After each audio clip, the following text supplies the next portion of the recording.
स्वागत है एक बार फिर से आप सभी का एक और नई वीडियो में। गाइस बात करेंगे कच्चे कर्मचारियों से जुड़ी आज की फटाफट खबरों को लेकर। तो ये जल्दी से जान लेते हैं आज की खबरें। तो सबसे पहली खबर आपकी उच्चारण से कि नौकरी का दावा झूठा, वेतन की आधा। तो गाइस यहाँ पे हरियाणा लोकसभा से कांग्रेस सांसद जयप्रकाश ने उचाना में कार्यक्रम में शिरकत की थी और उन्होंने यहाँ पे पत्रकारों से बातचीत करते हुए कहा कि प्रधानमंत्री नरेंद्र मोदी ने हिसार एयरपोर्ट उद्घाटन पर 28,000 युवाओं को बिना खर्ची बिना पर्ची के रोजगार देने का दावा किया है। ये दावा झूठा निकला है क्योंकि इनमें से कई युवाओं को अभी तक स्टेशन नहीं मिले हैं और उन्होंने HKRN के हजारों कर्मचारियों हटाकर भर्तियों की जिस रोजगार नहीं बढ़े हैं।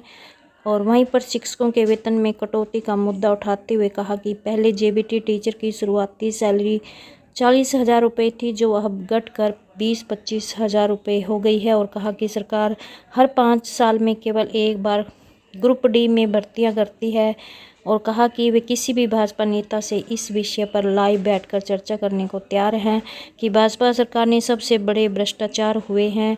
बिना पर्ची बिना खर्ची किसी को नौकरी नहीं मिली है। उन्होंने किसी के भी मुख्यमंत्री के कार्यकाल में HSSC या HPSC के कार्यालय में पैसे नहीं पकड़े गए हैं। चोर वही माना जाता है जो मौके पर पकड़ा जाता है। चंडीगढ़ से भी देख लीजिए। चंडीगढ़ से अपडेट है कि आयुष्मान मित्रों ने मांगों को लेकर तेतरवाल को सौंपा ज्ञापन। तो गाइस यहाँ पे यूनाइटेड डॉक्टर्स फ्रंट के हरियाणा प्रदेश अध्यक्ष डॉक्टर अमित व्यास की अध्यक्षता में हरियाणा के आयुष्मान मित्रों ने अपनी मांगों को लेकर मुख्य अधिकारी संगीता तेतरवाल को ज्ञापन सौंपा है, जिसमें इन्होंने बताया कि प्रधानमंत्री जन आरोग्य योजना को सुचारू रूप से चला रहे आयुष्मान मित्र वर्ष 2018 से इस योजना में कार्यरत है और उनका जो चयन है वो ठेकेदारी प्रथा के तहत हुआ था। वहीं पर जो ठेकेदारी प्रथा है जिसको वर्ष 2022 को ख़त्म करके हरियाणा कौशल रोजगार निगम लिमिटेड पोर्टल लाया गया था और ठेकेदारी प्रथा के सभी कर्मचारी कौशल निगम में पोर्ट कर दिए गए।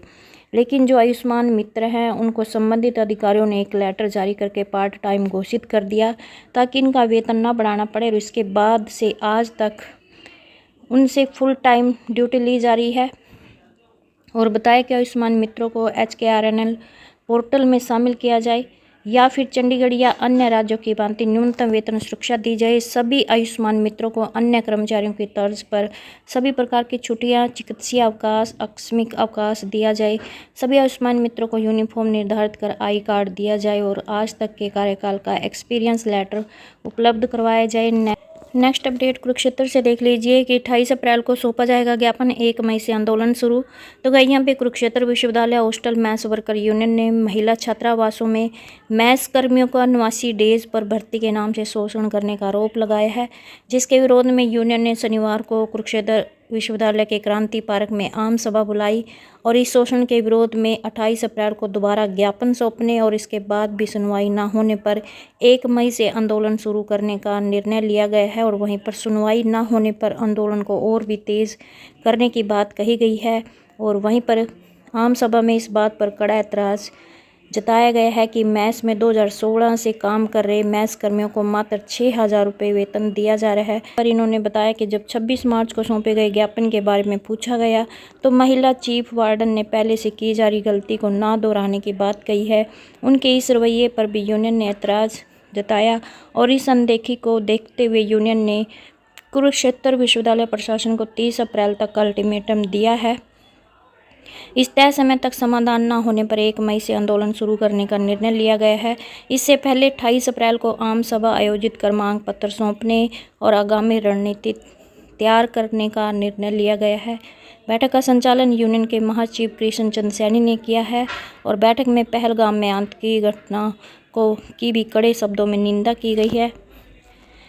नेक्स्ट खबर आपकी रोहतक से देख लीजिए कि सफाई कर्मचारियों की प्रदेश स्तरीय कन्वेंशन आज। तो गई यहाँ पे हरियाणा सरकार द्वारा प्रदेश के सफाई कर्मचारियों के प्रति गौर, उपेक्षापूर्ण और भेदभाव के खिलाफ व कर्मचारी विरोधी नीतियों और 7 अगस्त के समझौते में मानी गई मांगों के पत्र जारी न करने के खिलाफ नगरपालिका कर्मचारी संघ रविवार को शहर में पालिका परिषदों, नगर निगमों और फायर कार्यकर्ताओं की राज्य स्तरीय कन्वेंशन आयोजित कर राज्यव्यापी आंदोलन का ऐलान नेक्स्ट अपडेट सोनीपत से कि मजदूर दिवस पर HAVP कॉम्प्लेक्स में प्रदर्शन 1 को। तो हरियाणा संयुक्त कर्मचारी मंच द्वारा 1 मई को मजदूर दिवस पर हरियाणा शहरी विकास प्राधिकरण कॉम्प्लेक्स सेक्टर 15 में विशेष कार्यक्रम आयोजित किया जाएगा, प्रदर्शन किया जाएगा और कर्मचारी और मजदूरों की लंबित मांगों को उठाया जाएगा।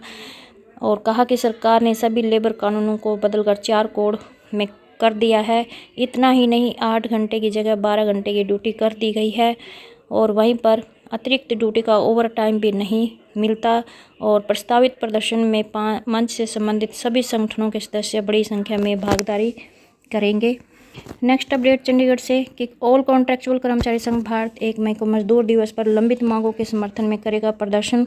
तो गाइस यहाँ पे चंडीगढ़ में ऑल कॉन्ट्रैक्चुअल कर्मचारी संघ भारत UT चंडीगढ़ द्वारा 1 मई को मस्जिद ग्राउंड सेक्टर 20 में मजदूर दिवस के अवसर पर लंबित मांगों के समर्थन में एक बड़ा रोष प्रदर्शन आयोजित किया जाएगा, जिसमें कर्मचारी संघ द्वारा लंबे समय से लंबित मांगों के समाधान हेतु शासन प्रशासन के खिलाफ हल्ला बोल आंदोलन की शुरुआत की जाएगी। और इस कार्यक्रम में चंडीगढ़ के कॉन्ट्रैक्ट आउटसोर्सिंग कर्मचारी और आम नागरिक सह परिवार शामिल होंगे, जिसको लेकर इन्होंने बताया कि कर्मचारियों की मांगों को लेकर कई बार प्रशासन से बैठक की मांग की गई है, लेकिन अब तक कोई भी सकारात्मक कदम नहीं उठाया गया है। और बताया कि पिछले 20 से 25 वर्षों से विभिन्न विभागों में कार्यरत कॉन्ट्रैक्ट और आउटसोर्सिंग कर्मचारियों की नौकरी की कोई सुरक्षा नीति नहीं है, जबकि अन्य राज्यों में इस संबंध में नीति बनाई जा चुकी है। और वहीं पर विभिन्न यूनियनों, फेडरेशन, ट्राई सिटी के निवासियों से भी अपील की गई है कि वे इस संघर्ष में संघ का साथ बढ़ चढ़ कर दें। नेक्स्ट अपडेट गोहाना से कि मनरेगा श्रमिकों की समय पर मेहनताना देने की मांग।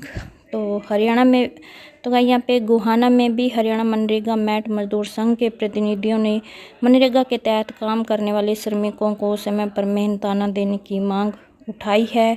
और कहा कि प्रदेश में मनरेगा श्रमिकों को काम करने के बावजूद समय पर उनका मेहनताना नहीं दिया जाता है, जिससे श्रमिक आर्थिक संकट से गुजर रहे हैं।